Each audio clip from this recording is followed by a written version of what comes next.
What's going on, my people? It's your boy Jake, your brother from another mother, your favorite real estate investor, your favorite house flipper, the favorite investor in the universe, and welcome. We're doing a scheduled live today, probably for the first time in about 2 months. Hopefully you guys are pumped up. I actually almost didn't make it. I'm kind of like a little bit winded from running up the stairs and getting here perfectly in time. But I hope you guys are doing well. Welcome to the show. First and foremost, while you guys are getting in here, can you hear me? I've got the mic plugged in. Every once in a while, it does not work correctly. It's showing that it's working right. Give me a thumbs up. Give me a yes if we are working correctly. And as you guys get into the room, today we're going to go over the basic numbers that you need to know in order to flip a house, especially if you're going to be using other people's money. But the basic numbers I'm going to show you today work well, and it's pretty much the only numbers you need to know, whether you're going to use all your own money to flip a house, if you're going to use a little bit of your own money to flip a house, or if you're using none of your own money to flip a house. This whole thing works the same exact way. What's going on, you guys? Good. I'm glad you can hear me. Sometimes I talk loud. I'm a little bit pumped up because I almost missed this. I hate being late. Asked my wife about that. I hate being late. So I made this on time. You guys did too.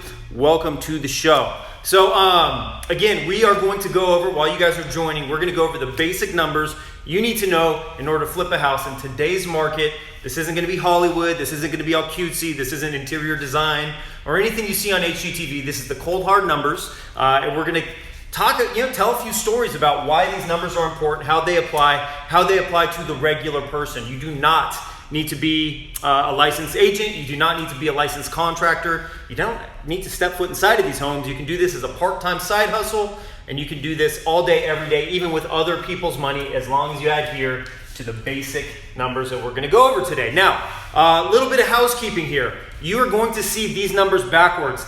This presentation, as long as Instagram lets me save it once everything is said and done, I will be uploading it to YouTube and flipping it around and making it available to you guys. So, let's see, how long is it going to be? I'll probably go a full hour.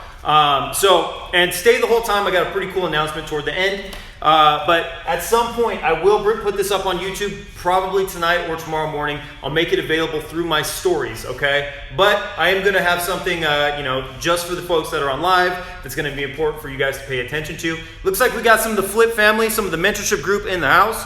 What's going on, you guys? We're opening things up today. But right now, you're going to see all these numbers backwards. Somebody will inevitably come in midway and tell me that I'm an idiot because I have all my numbers backwards. There are going to be a lot of numbers on here, so bear with me. Make sure you can hear me loud and clear. Take notes if you need to take notes, and just follow along. And I'm going to ask you of a huge favor, like I do every time. Please, if someone comes in and trolls me or calls me an idiot for having the numbers backwards, please get my back. Let them know it's by design. Well, it's not by design, but Instagram doesn't let me flip it around and still interact with you guys. So you see them backwards. I don't know how to fix it. If you do know how to fix it, let me know in a DM, but that's the way it goes. So you guys, again, one more time, today's presentation is the basic numbers that you need to know in order to flip a house in today's market, regardless of your experience level, regardless of if you're a real estate agent or not, regardless of whether you're going to use all of your own money. Let's say you got $250,000, $500,000 sitting in the bank you're looking to put into a deal, or if you have 50 grand you're looking to put in a deal and the rest are using OPM, or if you're looking to use 100% OPM on a deal. Regardless of how that works, these basic numbers are going to be the same, and they are going to be what drives you toward analyzing a deal and determining whether or not the deal is a go or not. It's all numbers. It's not Hollywood. It's not HGTV. It's not interior design. This is a numbers game. It's a science, not an art. All right? Fair enough? Are we cool with that?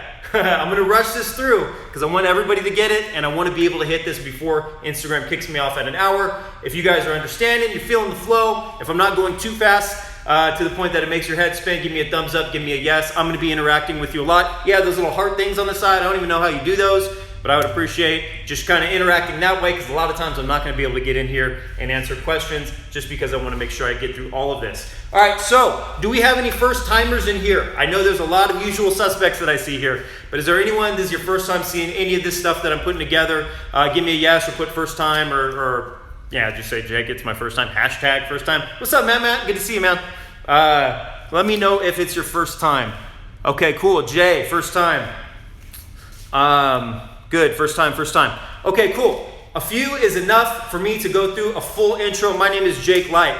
I flip houses. I'm probably the least buttoned up real estate investor out there, and I'm not going to try to be cutesy or pretend I'm tucking in my shirt. As most of you know, I do every live that I do with no pants on.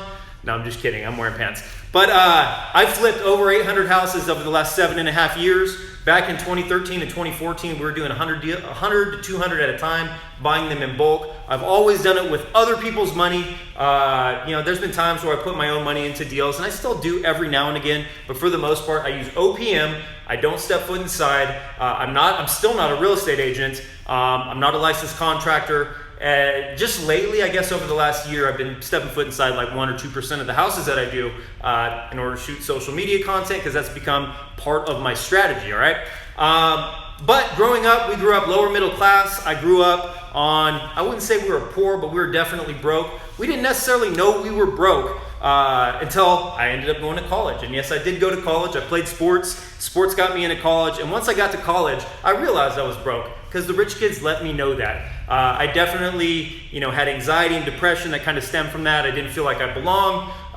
Went through a lot of stuff mentally. Just realized that there's this kind of class system out there where the rich kids, they were in the know, they knew how to do certain things. And the kids that didn't necessarily come from a ton of bucks or come from a family that owned businesses, we didn't necessarily have the same resources or the same education or empowerment as some of those ladies and gentlemen back in the day. But nevertheless, I did not want to go back home. A lot of my friends were getting in trouble, so I ended up getting a sales job by learning how to do interviews. The reason I'm telling you this is because although I was depressed, although I was, got anxiety, I used to sweat a lot, I couldn't control my voice, I would get shaky, still happens sometimes.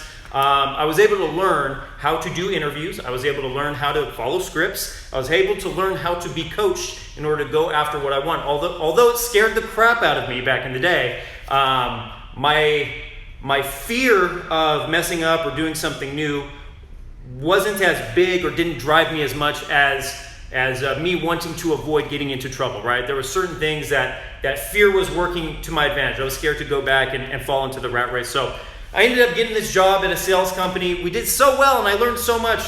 We got bought out and the new company offered me less money. The dudes that got bought out made out like bandits. It was awesome seeing them do that. They were mentors of mine. But then there I was, just like my dad back in the day. He had got laid off when he had medical issues, and there I was. We did well, and all of a sudden the company said, "Hey, look, man, you're going to have to take half the salary, or else you don't have a job." And that's when I quit. That's when I became an entrepreneur. I was motivated. I met this woman, fell in love, had like quote cards all over my room before Instagram even was out. You're great, you're amazing. I would visualize things all the time. Started this company. It failed like crazy. I lost every dime that I had saved up in 6 months. And I was sitting there writing a failure plan one day, just thinking, dude, how could this happen to me? I have to go back with my tail between my legs. I was this entrepreneur that everybody was motivated by, except for I wasn't making any money. And I was about to lose my house, car, phone, everything you could think of. One of the most humiliating moments of my life. I was sitting there writing a failure plan one day and just saying, okay, here's whose couch I was going to sleep on. Here's where I could go get a job. How am I going to do this? How am I going to have to, eat a piece of humble pie, I think is what they say, and go back and get another 9 to 5 after I had dipped my toe into the entrepreneurial waters. While I was looking at what foreclosure was and things like that, I ended up seeing on Zillow that looking at house stuff, and I was not a real estate investor or anything close to it at the time. I was on Zillow and I saw that the rentals estimate, or what it estimated I could get in rent, was like $400 more than I was paying as a mortgage at the time, right? I could make $1,500, I was paying $1,100. I was like, how does this work? Somebody that could rent my house would have to pay more than me just having a mortgage with the bank. Okay, something's weird about this. So I started looking at it a little bit more. I saw that over 90% of self-made millionaires, entrepreneurs, and so forth in the United States had their hands in real estate somehow. A lot of them made their millions. Self-made millionaires made their millions in real estate. And there's a lot of different directions of real estate you could go. But that's something that stuck with me. I was like, why did I not know this? Why didn't anybody teach me this? I went to college and got a business degree. I never learned anything about real estate or the housing market or anything like that, okay? So fast forward a couple days later with this failing business, I was desperately trying to stay afloat. I had a super frustrating day. It probably had something to do with me writing a failure plan and not expecting positive results and essentially giving up. I ended up turning on the TV, which was something I don't typically do. I saw an infomercial with a dude with perfect teeth, slick back hair. A lot of you guys know the story. He looked like a car salesman. He's like, do you want to flip houses in today's real estate market without using any of your own money? Oh, blah, blah, blah, blah. I'm from HGTV, and I could show you how to do it, and blah, blah, blah, blah, blah. Order this free book. All you have to do is pay $7 in shipping and handling. And I was like, dude, yeah, just 2 days ago, like, I learned that this is how you become a millionaire, like something speaking to me. Ordered the book, kept going back to the job that this company that I hated that was burying me alive. But I got the book, read the book. It was pretty cool. It was a little upsell book, right? Like a little teaser book. But I loved the stories that they were telling, and I was pumped up. I was like, dude, I could do this real estate thing. Something had been planted into my mind. And a day later, a dude called me, and the guy's name was Dallas. And there's something that people say, don't play cards with somebody that's named after a city. I always remember the dude's name. His name was Dallas. I'm not going to say his full name because I had beef with this guy after all this stuff went down. But Dallas said, dude, Jake, how'd you like the book? I said, Dallas, it's great. He's like, Jake, we're doing a seminar. It's in 2 weeks in Pomona, California. I live in Temecula, California. Pomona, California, it's like an hour away from me. He's like, we do 4 of these every year. We're going to teach you how to flip houses with no money. You're going to be able to get into a deal within 30 days, blah, blah, blah, blah. You pay yourself back and then some and blah, blah, blah, blah, right? Told me everything I wanted to hear. I was like, dude, Dallas, this sounds great. Where do I sign up? He's like, oh, well, let's get you signed up today. That'll be $15,500, Jake. I was like, oh, man. I looked at my bank account earlier that day, and I had like $800 in it. I need to be able to pay I had like 3 weeks of bill. I need to figure something out, right? But I didn't have 15 grand to be able to go to this seminar. So I told the dude without, I didn't want to tell him I was broke as AF, right? Broke AF or whatever the kids say. I said, Dallas, man, hey, that sounds great, but do you have any references? Like, can I talk to somebody that's gone through the program? Because I planned on just, just bowing out, right? I was embarrassed that I was broke and I couldn't pay for this thing that I loved the idea of it, but I couldn't afford it, right? 15 grand to go to a 2-day seminar. So he's like, yeah, Jake, I'll give you these numbers. He actually gave me numbers for 2 young dudes that were around my age. He did that strategically, I'm sure. 2 young guys, at the time I was 26 years old. And these guys were in Southern California flipping houses, making a ton of money. I looked them up, everything checked out. There were newspaper articles, all sorts of stuff. And I called them. The dude spent some time with me. He was like, this has changed my life. And I was just sitting there like, oh my gosh, I can do this. I just don't have the money. So I remember the girlfriend that I had, who had not broken up with me yet, even though I was going broke. And I was all about entrepreneurship, but I was growing broke. It was, what a weird thing, right? So all about entrepreneurship, going broke. And she said, and I was telling her about all this stuff. She goes, Jake, is this it? I said, babe, no, this isn't it. Just, bear with me. I'm gonna figure this thing out. It's only been 6 months. Like, don't leave me. I really liked her. She's this tall blonde girl. She was awesome. Like, we talked. We were on the same. We vibed on a different level. So, I thought I loved her. I didn't tell her that yet, but she's like, is this it? I was like, no, come on, give it a chance. Come on, give it a chance. She's like, no, is this it? I was like, no, please give me a chance. Like, I've never been broken up with. Actually, that's a lie. I had been broken up with a few times before. But it makes me sound cool to say I wasn't broken up with before. She goes, no, not us. We're fine, okay? Is this real estate thing it? And I was embarrassed, right? I was failing. I had never had success as a business owner. And so I was scared to say, I was just scared to declare anything. I had anxiety. I went back to my younger days. Halfway depression. I was scared. I was anxious. I was pumped up. I was motivated. I didn't know what the hell to do. She's like, look, is this it? It's like, I think it's it. She's like, no, I know you. You're intense. Like, this is either yes or no. So I said, yeah, I think this is it. She goes, I'll call you back.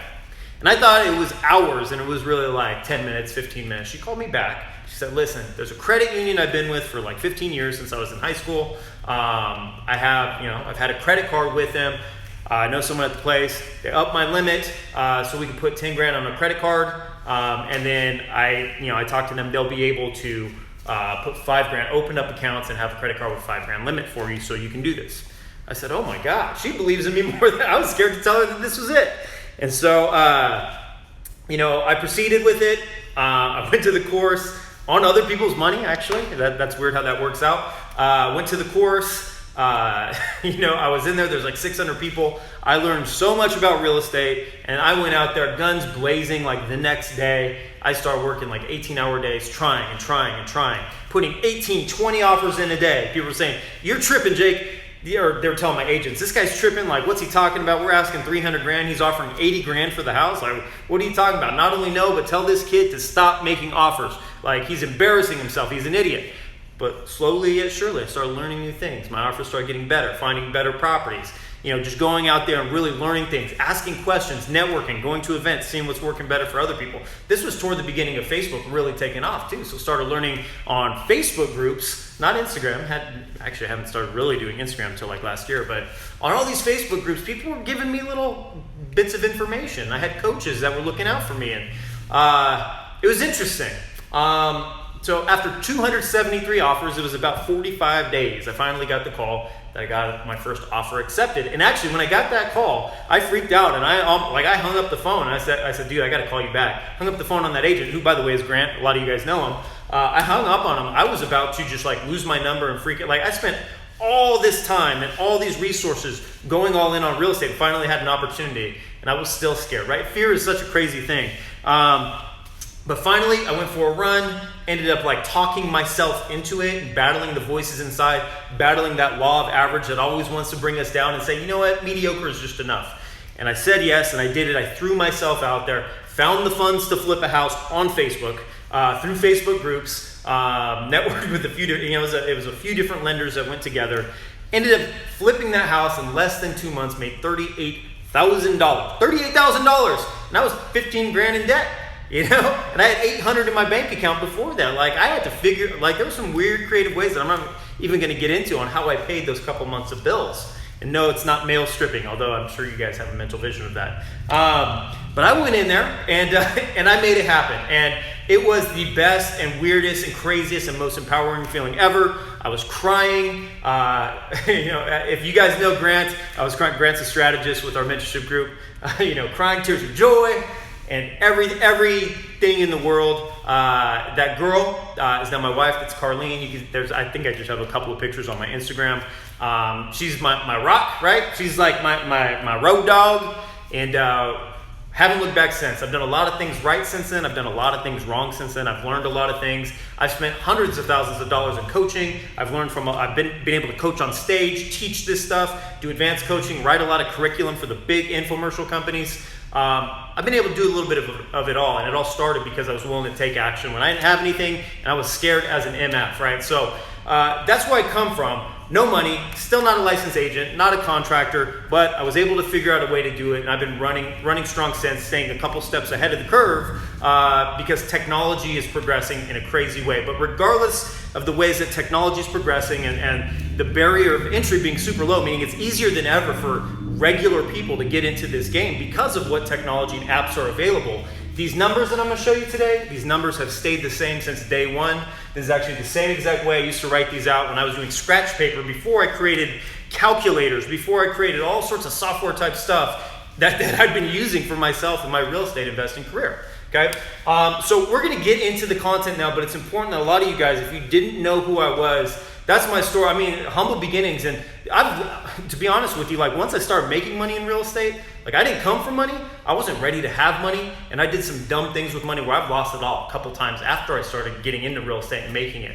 I started thinking that it wasn't a system that it was doing it. I thought, I mean, this sounds bad to say, but I thought anything that I ever touched would turn into gold, right? I was real dumb about that, real naive about money, and money tested me, success tested me, and I lost that test. But by losing that test, it gave me the mental fortitude. Like, I'm immune to failure now. Like, failure hurts. I fail all the time. I put out fires all the time. I make bad decisions, but I recover from them quick. I'm willing and able to make quick decisions on 75 to 80% of the information I need. Imperfect decisions, moving quickly is the name of the game these days. That's what I teach. That's what I do. I practice what I preach. But by no means am I perfect. I may slip out an F-bomb at some point during this presentation here. Hopefully not, because I didn't give a disclaimer that you need to be over 18 to listen to my thing. But that's my story. I'm sticking to it, you guys. You'll see some stuff. If you search me, you'll see, like, I was a success student for different seminar companies while people's, companies were going down. I've had a weird journey, and I had a lot of sleepless nights, and I had a lot of celebrations, but I've learned overall just to kind of stay even keel, stay super positive. Don't get too up when it's high, and don't get too down when it's low, because real estate goes like this, but in the big picture, it goes like this going upward, right? It's cyclical. It goes in cycles, okay? But nevertheless, you guys are here today to learn about the basic numbers. A lot of you have seen me do this presentation before. A lot of you haven't, but if it's cool, I'd like to proceed to that. Is everything cool? Do you guys feel like we go back? Give me a thumbs up. Let me know that we're good. You can say, Jake, you've overstayed your welcome. You're telling me a lot of stuff here, but it is all good. The same happens to me for the same people. All right, you guys, so we're going to get into this. Are you following me? I need you guys to interact. Give me a little double tap or something or whatever the hell we call these things on Instagram. Let me know you're with me still. I know I'm talking quickly, but let me know you. Okay, we're here. Cool. All right, so you guys, when we get a deal that comes across our desk in flipping houses, okay? Anytime a deal comes across our desk where, a real estate agent or a wholesaler or any source of a lead comes across our desk, typically people are, they're giving us the dog and pony show up front. They're like, hey, Jake, or hey, you, whoever you are, John, Sally, whatever your name is, right? Hey, Jake, hey, John, hey, Sally. Hey, I got this really good deal. This house is like built in 1973. It's like two bathrooms, great school district, needs a lot of work. You could put some good work into it. So it's going to be a great flip. That's how people will try to approach you for a flip. That's how they try to get you to believe that you're about to have a good opportunity. But regardless of the school system, regardless of the crime rate of the neighborhood, regardless of any of that stuff, the current condition of the house, what the roof looks like, is there mold? I mean, that's all stuff that's great and all. But before any of that is put into place, we need to begin with the end in mind, okay? And I wrote some numbers up here, and I had to write them small because I have to write next to them, or I wrote some abbreviations. We're starting over here on this side, and again, this stuff is backwards, so bear with me. But right here, and I have a cracked screen too, so I'm hoping that you can see this okay. The crack is literally like right here where these numbers are. So this says ARV, it's called the after repair value. And what that is, there's a specific process you go through to look at a neighborhood. Like if you look at a neighborhood, actually, give me one sec. I actually have some of these because I got some new whiteboards. I do a lot of training with my mentorship group. This is actually, this is from like 6 months ago. So this is like an overhead view of a neighborhood, okay? These are main streets. This is funny that this is right here. These are main streets. I'm actually throwing these away unless somebody wants to like bid on all my my mentorship group whiteboards. But these are main streets, and let's say this green one is the house that we're looking at. And all these little blue dots here are similar properties that have sold. What we're trying to do, in order to make this, like justify this being a good deal, these properties that are all similar in characteristics to this one that have sold recently, we have to be able to get a trend. We have to, we want to see like, hey, this one sold for 300. This was 305. This is 295. This is 298, right? We want to get a good trend. We need to have, sorry, I'm coming over here, you guys. We need to have data that allow us to justify what we can resell the house for. Because if we don't know what we can resell the house for, then we can't work backwards and figure out, we take away repair costs, we take away this. We don't know what to offer. We realistically don't know if it's a good deal until we know, A, if we can get a read on what we can resell it for, and then work backwards so we know that we can buy it for a price point, put enough money into it that it's going to be profitable for us. Because something could have, great school, worst block in the neighborhood, needs a lot of work, you can get it for a great deal. We don't know what a great deal is unless we know unless we can begin with the end in mind. If there's an end in mind that we can measure with facts, not like speculation or recommendation from a realtor or family member or whatever it is. Although they may have something, they may have good intentions. Like we have to have our own criteria where we look at numbers objectively. It's all data points when we're looking at this, right? So although I may look at a house and say, dude, I would love to do before and after pictures. Instagram would love it, right? Like this would be great for marketing or whatever it is. There's no way I would buy a house if I'm overpaying for it. If I'm not getting a good deal, I'm not going to buy a house just because. It doesn't work in a way where, hey, if you buy a house, regardless of the price point, if you buy a house for $120 and you put in $40,000 into it, it has to sell for $40,000 more. That's not how it works. A lot of times they're trying to sell houses for $120 where the end number is, let's say, $160 and there's $50,000 of rehab. If we were to buy that, we would lose money, right? We're putting too much money into a deal. That would not be a good deal, even though it checks all those boxes of, what most people think, which is good neighborhood, kitchen's falling apart, could use work, you could really update it, low crime rate, whatever, HOA, whatever, insert fill in the blank here, whatever people say, is a characteristic of a good deal. So the very first thing we need to know is that after repair value, there's a very specific way we go in, and usually real estate agents and usually wholesalers will try to inflate those numbers. If you're in the mentorship group, you know what the hell I'm talking about here, right? They'll try to inflate those numbers to get you to be able to bid a higher number, right? If you think that the end is a higher number, right, that'll cause you to be able to bid higher, and maybe if it's a bidding situation, you'll win the bid, because a real estate agent, right, and a wholesale, they don't get paid, right, which is winning in this business. They don't get paid unless you complete a transaction, unless you buy the property. They can make you believe, if there's real estate agents on here, look, it's not all real estate agents, but it happens a lot, right? I see it a lot when I coach. I see it a lot when I go into new markets all the time. It's the same. I almost know exactly how they're going to try to push things so I can inflate value and potentially give a higher bid, which puts them in a better position to get paid, make a commission, okay? So we have to stick to our guns. It's one of the biggest ways. I see people, new investors especially, I see new investors stretching, especially, stretching as in like analyzing an ARV and a purchase price higher than what they really should be looking at it as, just because A, they want to get into the game, or B, an agent really is putting on that show in order to get them to bid as high as possible so they can get paid, right? They're looking out for themselves, and we're looking out for ourselves, to be honest with you. But the beautiful thing about an investor is if we look out for ourselves, then everybody involved wins, and I'll show you how, okay? So the first thing, let's do a hypothetical scenario in the trash whiteboards here. Let's say it's a $300,000 after repair value, because the one down the street went for 300 grand. There's one that's a little bit bigger that went for 305. There's one that's a little bit smaller that went for 295. By the way, you'd be surprised how the trends are that consistent in a lot of neighborhoods all over the country. It's regardless of where you're at, right? So let's say the ARV is 300,000, right? This number is what I need to know first and foremost before I'll do anything. Like, it could have, again, all the check marks, all the check boxes, everything that we want or need. It'd be a great before picture for a drastic before and after picture. But if I can't get a read on the end in mind, it's not a good deal, period, right? And that's just the way it goes. So if I am not a real estate agent and I'm flipping houses, let's say I'm here in California, I'm trying to flip a house in New York, and I have this number. Now, regardless of where you're at in the country, the seller, right? So if I'm going to sell this house for 300 grand, the seller typically pays both real estate agents, right? The buyer's real estate agent and the listing agent that's listing the home on the open market. Typically, it's a total of like a 5 or a 6% commission. Half of that goes to one agent, half of that goes to the other. They only get paid if the transaction goes through. So for this example, if $300,000 is our after repair value, I'm going to have 5% in this hypothetical situation as realtor commissions. 5% of 300 grand, we're going to subtract $15,000 from this. I put it in red, not because I'm a blood, using the same old jokes, not because I'm a crip, not because I'm a blood, but usually on a ledger, red means an expense, okay? Or like, taking money away or whatever you call it, right?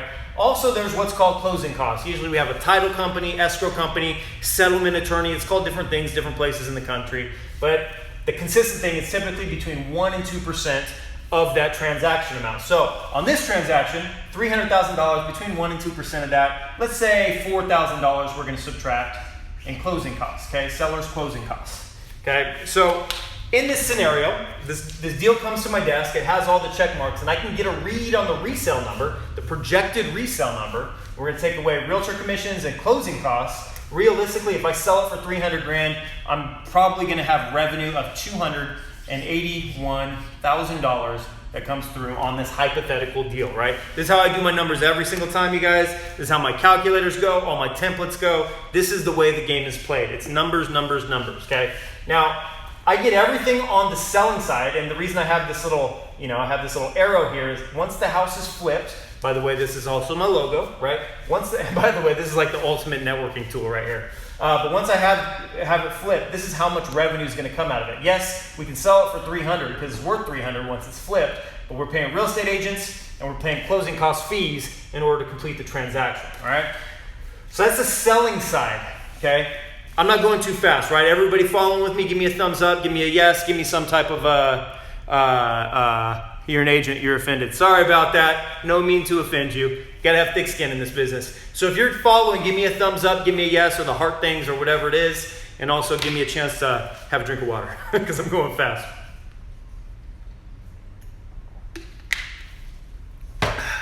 All right, cool. All right, so purchase price. All right, over here on this side, this is the project side of things, okay? Now on the project side, we also have expenses, right? We have to buy the property, renovate the property. That stuff ain't for free. So we're just not, by flipping house and selling it for 300 grand, the total profit isn't 281. It's just, this is the numbers on the sell side. This is how my mind was able to break it up the best when I first started doing 270 freaking offers before I got the right one, okay? Now on the purchase side, okay, we have a purchase price, we have renovation costs, we have holding costs, and we have closing costs. Those are the four main categories that you're gonna put, the amount of money you're gonna put it into a deal in order to flip it and pull out the money that's on this resale side, okay? So this is where things get interesting, right? So if there's an after repair value for 300 grand and a real estate agent's coming to you, sorry real estate agent that I've offended, but if a real estate agent comes in and if they're doing their job, they're trying to sell, I don't think there's anything wrong with that, okay? And they're like, hey, look, we've got this property, it's beat up, I know you're looking to invest, and we know by you running our numbers correctly, we know it's worth 300 grand. They're like, oh man, well, you can get it for, they're asking $250,000, only needs about $40,000 of rehab, so 250 grand and 40 grand of rehab, right? Oh, and it's worth $300,000, so it's profitable. Well, no, because we have realtor costs, we have closing costs, right? Like, we're in this to make money, not to potentially lose money. Now, things can go south and go sideways, left and right, up and down, everywhere when it comes to real estate, because we're buying beat up houses for the most part. So things happen, right? Things come up, deal with the shady contractor, don't know how to deal with a contractor, something like that. So we need a little bit of padding, okay? But let's say in this scenario, let's say we can get this property for, let's do a round number, $200,000, okay? 200K. Let's see if I can get this closer so you guys can see. Yes, I know it's backwards if you're talking a little trash. Or let's say RC right here, rehab costs. Let's say we got like 20 grand of rehab on the deal, okay? Holding costs, that usually means utilities, like you got power, you got sewer, you got water, gas and electric, all that kind of stuff. It can sometimes include HOA fees if you're in an HOA. A lot of times I'm not flipping in an HOA, or at least not a high class one. Usually it's older homes I'm doing. There's all sorts of little expenses that you have as far as holding costs are concerned. So on this scenario, just to make things even, I'm gonna put $2,000 in holding costs. And then there's also closing costs on the purchase side, usually 1 to 2% of the purchase price. So on this scenario, let's put $3,000, okay? It's right between 1 and 2% of that. That's 1.5% actually even, okay? So we have $200,000 purchase price, 20 grand of rehab costs, or a budget that we get, and we get that by getting quotes from contractors, by the way. There's a specific process we go through to anticipate or estimate rehab costs when it comes to analyzing a property and doing it quickly so we can get offers in before all of our competition. That's the way that we can use technology to our advantage, right? But I mean, different areas have different costs. Like the cost that I'm going to pay for, a 3-bed, 2-bathroom home in, let's say, California, that's built in 1975, might be 35 grand, and then I go to some market in Florida and all the contractors come in at like 42 grand. That's very common.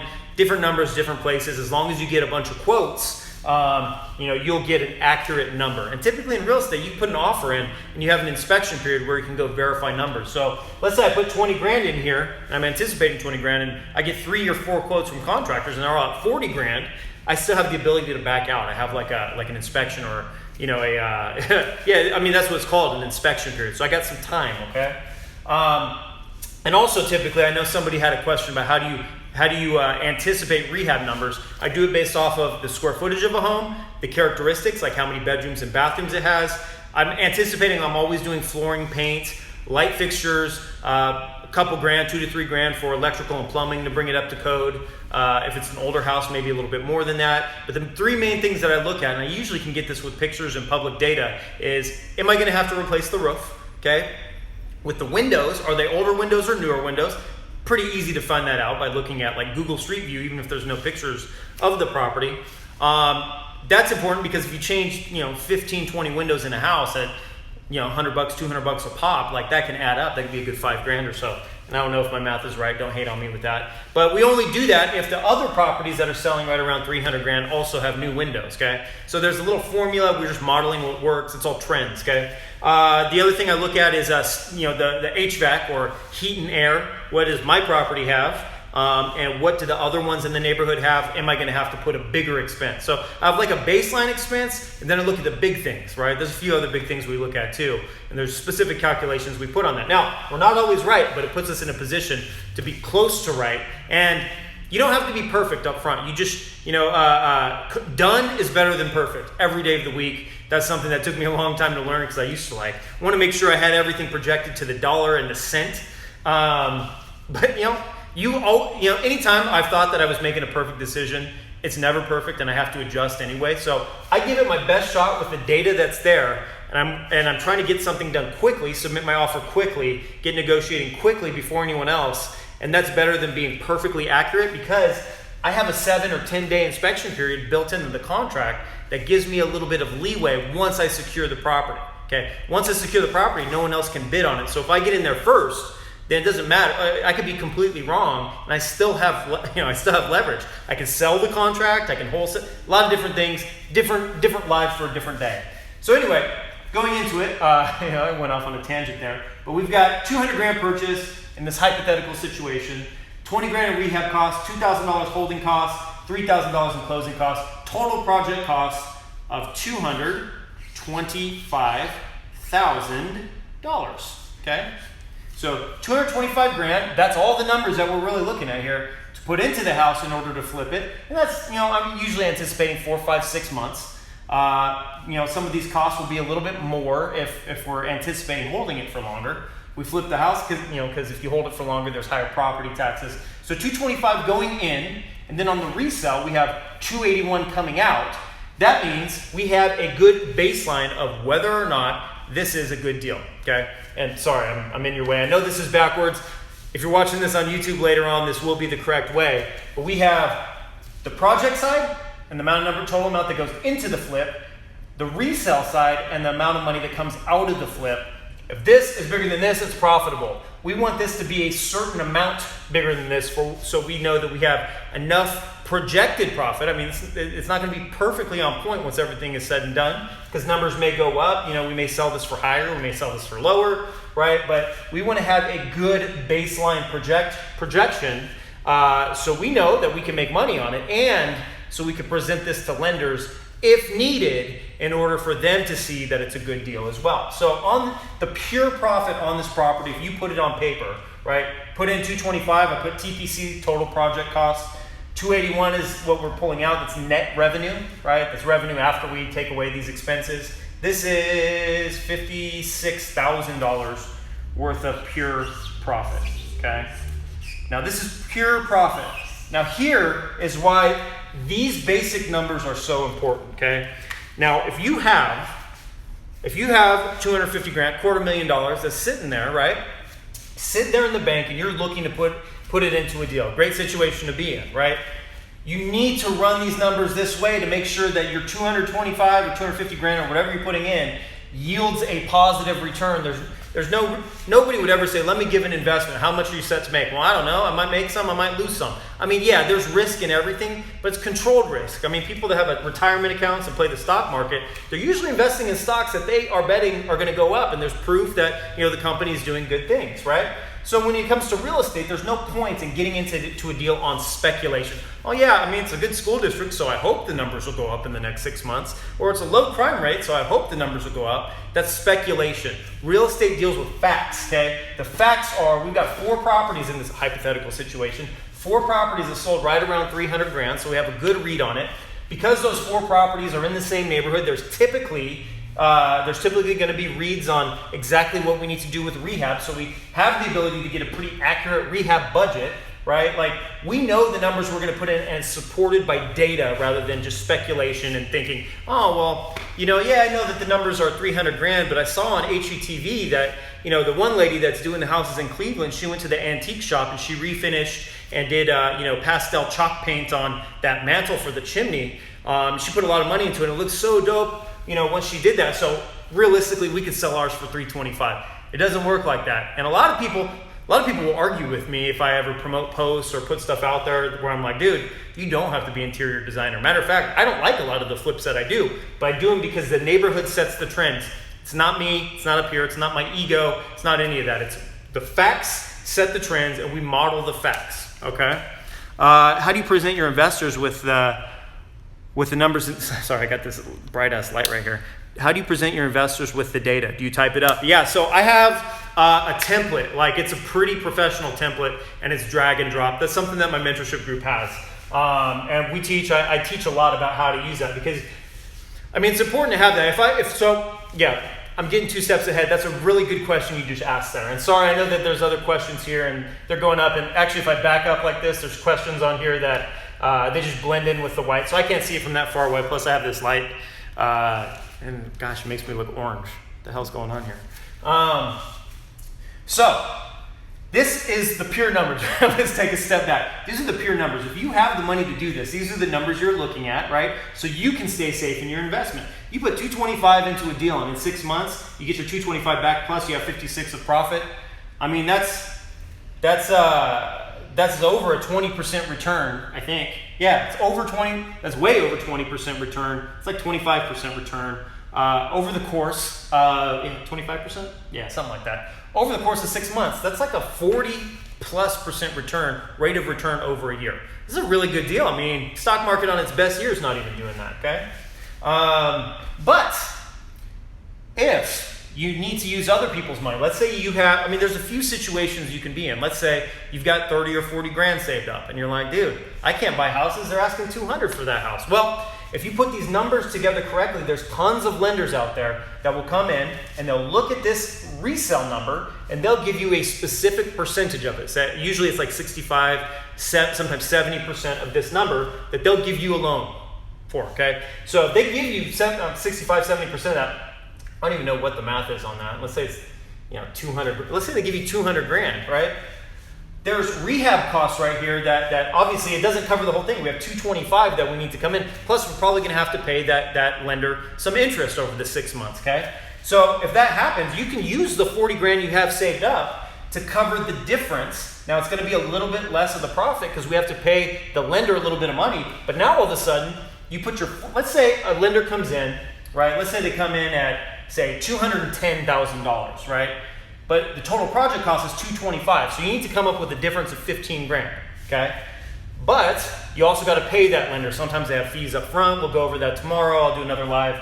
But they have fees here and there. So let's say there's another $10,000 to $15,000 that you have to pay this lender over the course of that 6 months. So you got 15 grand difference plus 15 grand in lender's fees. That's 30 grand of total lender's interest payments, right? And difference between what the lender's going to cover and what the total project cost is that you somehow need to come up with. If you've got 30 grand, if you got 40 grand, you can cover that 30 grand. Now, lender expenses may be $15,000, so 15 grand less of profit you make. But that right there is a situation, hopefully you're following me here, that's a situation where you're putting 30 grand into a deal and your profit is $41,000 coming back. Now, a lot of people ask me all the time, they're like, Jake, actually, people don't ask me. They tell me, Jake, you're stupid. You should see my DMs sometimes, right? Jake, you're dumb. Why the hell would you do this? You're a scammer. There's no way. If you're making money in real estate, there's no way you'd be talking about other people's money. You're a POS. I get all sorts of weird stuff. It used to be my biggest fear about social media, but then once I start putting stuff out there, I realize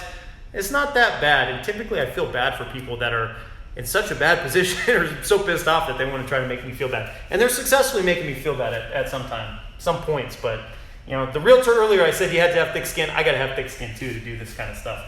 But anyway, let's say I put 30 grand into the deal, okay? Because I'm covering that difference that's needed.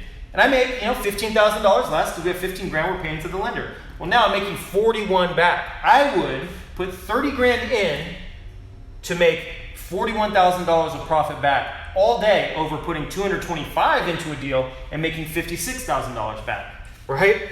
The rate of I'm doubling my money. Okay, my ROI is way better and my risk is way lower when I'm putting less money in. Even though I'm making less of a profit, my ROI on the money I'm putting in is way, way, way higher. That's how you start really looking at things. Also, I'm hiring real estate agents, right? So yeah, I'm leaving money on the table. I'm hiring a contractor.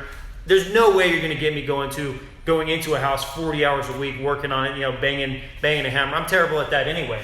But if I do that, yeah, I make less by doing that because I'm hiring a contractor rather than doing it myself. But I have more time, okay? So the return on investment of my money, right? If I'm putting 30 grand in and making 41 out, rather than putting 225 in, if I was blessed enough to be in that position, making 56 out, right?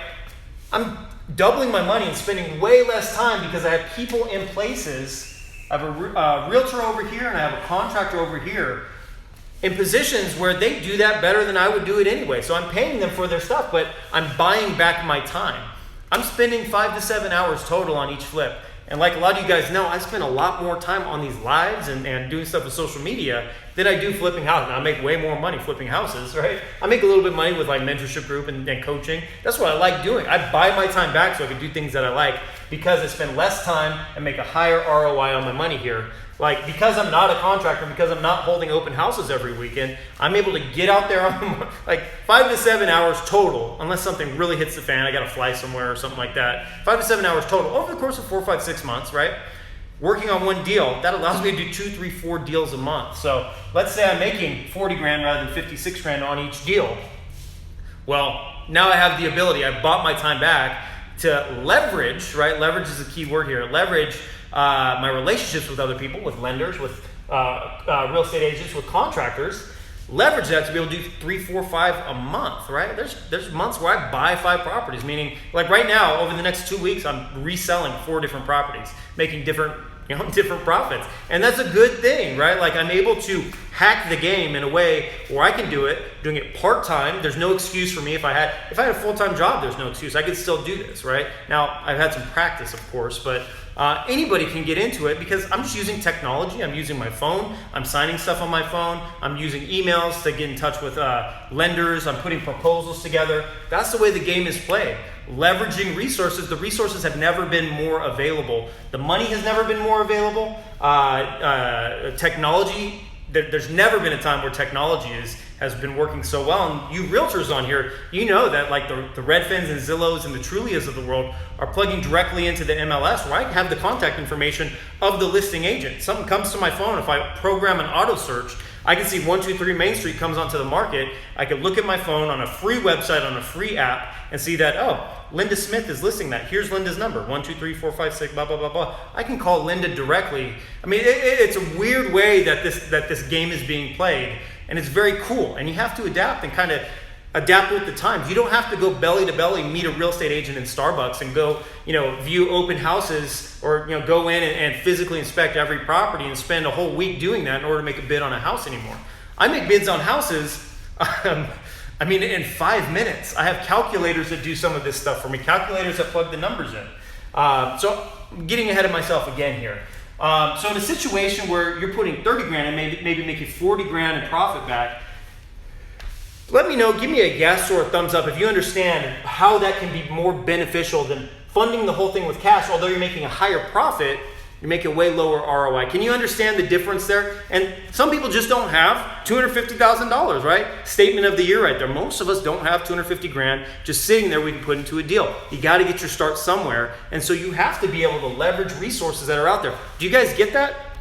Give me a yes if you guys are understanding that, if that's making sense as far as how the money and the numbers work and how leverage works. And also it gives me an excuse to drink some more water here.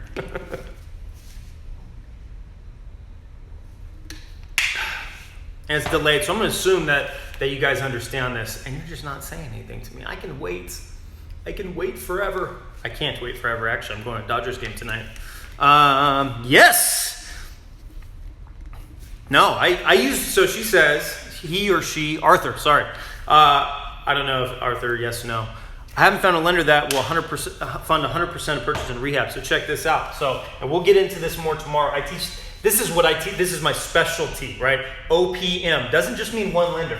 Let's say we had that situation we were talking about earlier, okay? And you have to somehow come up with 30 grand, okay? You can bring a second lender in to fund that down payment and those holding costs on your behalf. You could also put a mortgage, a deed on the property. These lenders come into the house. They put what's called a mortgage or a deed or a lien on the house, which gives them the ability to foreclose on the house if you mess up. So if someone gives you a loan, right? This is why real estate is different than stock market or any of this stuff. Someone gives you a loan, you mess up, or God forbid, you pass away. You can't carry it on anymore.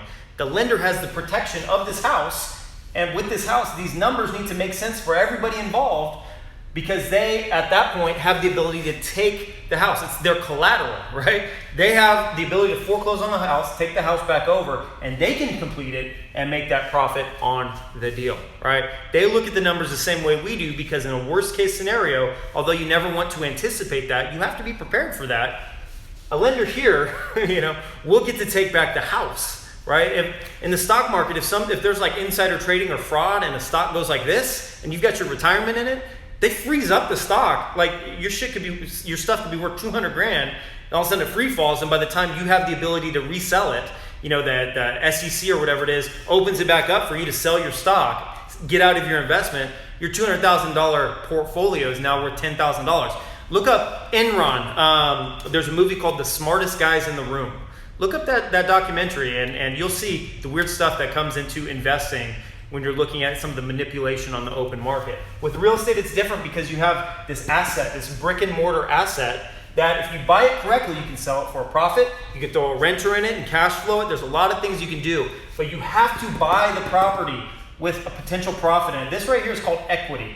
Okay? Equity means potential profit in the property. Realistically, true equity is the value of the property. Not, this is scenario based on paying a real estate agent to flip the house and resell it. If you buy this house and you hold on to it, this number is still important, but new lenders would come in and say, look, we'll pay 80% of this number, we'll refinance and give you a lower interest rate loan, and you can do whatever you want. You put a renter in it, whatever you want to do, right? There's so many different creative ways to go about real estate. If you're willing to open your mind, get creative, get a little bit uncomfortable when it comes to funding the deal and putting numbers together, and also taking imperfect action. So you guys, I'm going to get cut off at some point, so I want to tell you, do you mind if I talk to you a little bit about how I can help you a little bit more in depth with this? And you're asking me, do you give lenders first position lien holder? Yes, absolutely. And then I bring in a second lender to cover the rest. If the first lender's not covering 100%, I bring in a second lender to cover the rest if they have a second position lien on the house, just like a second mortgage or a home equity line of credit in the real world. And some people don't know what that is, and it's just a word to say, if your house is worth more than the loan that comes in, there's a second lender that'll bridge that gap and give you more. They'll lend you more money, and they'll also put a lien on the house, meaning the house is worth $300K, one lender comes in at $215, another lender would come in at 30 grand, so there's a $215 and a 30, so the total debt or debt service or whatever they call it on the property is $215 and then another 30 grand, total of $245. Well, they look at that potential resale value of $300, and they're still safe as long as you don't take rehab funds and rather than pay the contractor, go to Vegas and blow 40 grand, right? So interesting stuff. So you guys, I am very proud to announce that after a few months off, the mentorship group is now open for a short period of time. We are accepting enrollments. There's a limited number of seats. It ain't free, but we go in depth. I show you and I show everybody else how to get into this game quickly, powerfully, effectively, using the same tools that I do, the same scripts, the same training. It's actually me doing the training. And you have me as a mentor looking over your shoulder, helping you analyze your deals once you get them locked in under contract. We're getting better and better with this group, and we're getting so much more results. Now, in the group, we go into the OPM playbook, Other People's Money playbook, how to structure these loans, how to put them together, what to say, when to say it, how to play chess when the lenders are playing checkers, and how to put yourself in a position where you have essentially a line of credit available to you at all times. That's the end game. We're staying a couple steps ahead of the lender. We have scripts for that. We have a calculator for how to do that. I can do all these numbers here, plus get the lenders and all the puzzle pieces together. I can do that in a couple of minutes rather than taking a full live. And I teach you guys how to do it, give you the same tools that I have. We have lead generation mastery, how to generate leads even while you sleep. Every morning I wake up with new leads in my email because I let that technology thing that we were talking about earlier, I have the technology work for me, right? We have the ability, as long as you're willing to take action, right? You have the strategy, you have all the tools you need to get into it. You don't have to be an agent, you don't have to be a contractor or any of that. You just have to be willing to get outside of your comfort zone and use a set strategy that works, that's taken me hundreds of thousands of dollars and a lot of trial and error to figure out, okay? So we have lead generation mastery, we have the contractor connection, how to pay, keep the best contractors, have the best work done. We have exit strategy essentials, which is how to either flip the house and sell it for top dollar with the real estate agent, how to do pre-marketing in your neighborhood, things like that, how to refinance the home and put a renter in it and cash flow it, how to put those numbers together. We have all of that. It's all part of a training course. You have unlimited access to that. We have scripts, documents, templates, marketing stuff, all the contracts that I put together. I paid a lot of money to really good attorneys to put them together for me. A lot of attorneys have been lenders for me and that use these same contracts. I give all that to you, show you exactly how to put it together. We have access to a couple of my best private lenders, people that I have worked with before, numerous times, still work with today actually. Part of the group, they give priority to people that have gone through this type of training, even if you're new, because they know that you're getting a solid education behind you. And of course, for better or for worse, you have yours truly. I typically mentor people once they put, if you have questions about content that we put out there, questions about homework that I assign, or most importantly, questions about a deal that you've locked in. If you need someone to look at your numbers, I go in and analyze both your thought process as well as the end number that you come up with.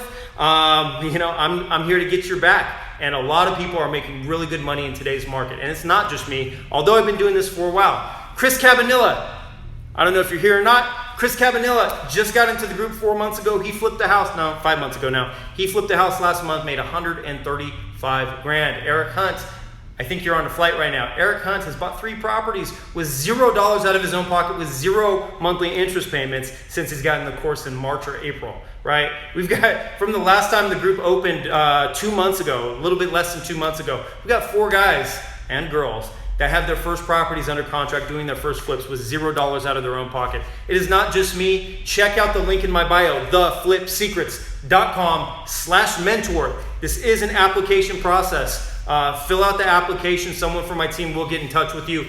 It is not free, it's not cheap, but it's way less expensive than the big companies that I used to write their curriculum. But I do have a 100% money back guarantee. If you go the first 14 days and you're like, dude, I haven't, actually, if you go 14 days and you don't feel like you've got value just in the first 2 weeks out of the course, for whatever reason, or you think I'm ugly, or you just don't like the way I talk, let me know. We'll give your money back, no questions asked. I don't deserve your investment. And plus, it's not fair for either of us. If you're not feeling the way that I teach, the way that I mentor, if you don't get extreme value out of that investment, just let me know. We'll give money back. We have payment plan options. We have a financing option. But I want people that are willing to take action. I want people that are willing to do something new to achieve something new, okay? And that sounds kind of harsh, but I know that because I've been doing this for a while, both for myself as well as helping other people, I know if someone just learns and they're scared to pull the trigger, I know that you're gonna stay in the same place. You can have the Lamborghini, I can give you the key, but if you don't put the key in the ignition and learn how to drive stick or whatever you call it, you ain't going anywhere. It's just gonna sit there in the parking lot. And we're trying to do this to progress. I think it's a big failure of our public education system that they don't teach this stuff. It used to enrage me when I first learned about this, like, oh, you can leverage other people's money. You can. There's lenders out there that'll do this. You can get into this kind of thing. It used to enrage me about it, but the older I'm an old 34 now. I'm not that old, but the more I look at things, the more I kind of think that it's by design that people that the system or whatever does that, because the more we don't understand the way that money works, the more that we're going to go to college, get loans for college, right? $100,000, $200,000 for college. Even if you go bankrupt, you can't shake that loan. And then you go on and get a job and you get a 30-year mortgage. The bank wins every time and we lose unless we do things creatively, unless we have a new system. So you have to understand, you're going to have to unlearn a lot of things that you may already know in order to learn some of this stuff. But I can tell you it's effective. Give us a trial run. I think this is the last time we're going to do this open to the public. In the future, probably just do some stuff with these t-shirts and do little trainings here and there. And then I'll probably be doing one-on-one on a way more advanced, way more expensive investment. So you guys, theflipsecrets.com/mentor. We're going to keep it open until we got 20 new students or for the next week. It's probably about the time that we're going to get those enrollments. And I have 2. This is my big thing. I was just talking about it with one of my strategists today. I've prepaid for grants to have 2 strategy sessions with anyone, well, the first 10, because I don't have enough that I'm going to pay them up front to do it with all 20. But the first 10 people that get into the group before it closes are going to get 2 strategy sessions with Grant. We typically build those either $750 an hour or $1,000 an hour. They're in depth. We hold your hand through that process. And so you guys, we make it a win, a no-brainer situation.